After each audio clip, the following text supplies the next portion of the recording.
কেবিনেটত আহিবলগীয়া নিযুক্তিৰ ওপৰত আলোচনা হয়।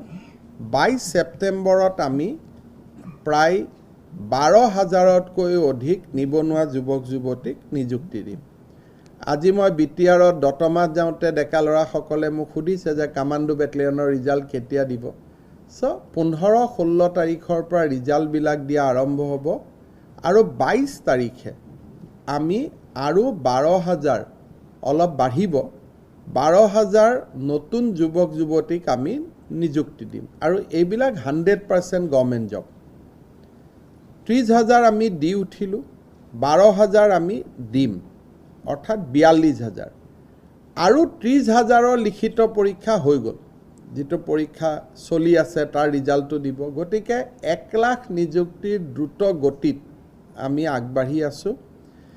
23 তাৰিখে 22ত আমাৰ 12,000 চৰকাৰী নিযুক্তি হ'ব।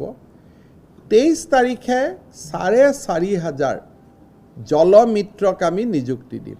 কিন্তু এই জলমিত্ৰসকলক আমি 1 লাখ নিযুক্তিত ৰখা নাই, কাৰণ তেওঁলোকে ভলেণ্টিয়াৰী কাম কৰিব, 6,000 টকা মাহত দৰমহা পাব।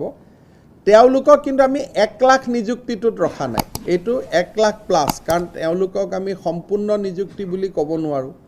গতিকে 12,000 23 তাৰিখে নিযুক্তি হ'ব 22ত, 23ত 4,500 জলমিত্ৰৰ নিযুক্তি হ'ব।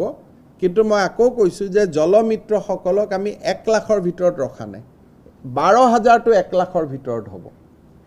এইটো এটা অতিৰিক্ত বোনাছ হৈ যাব আৰু এই বিষয়ে আজি আমাৰ কেবিনেটত আলোচনা হয় আৰু বাকী খালী থকা পদসমূহ পূৰণৰ বাবেও আমি আৰু এটা 10,000 পোষ্টৰ এডভাৰটাইজ দিবৰ কাৰণে আমি প্ৰস্তুতি কৰিছোঁ। এইবাৰ বিশেষকৈ এই 10,000 পোষ্টত APDCLৰে 5,000 পোষ্ট থাকিব।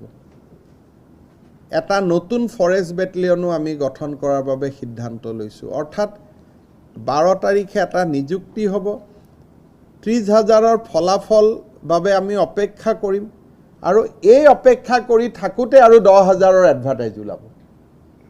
এই পৰিকল্পনাটো আজি কেবিনেটত আলোচনা কৰা হয় যাতে আমি 1 লাখ নিযুক্তিৰ দিশত আগুৱাব পাৰোঁ।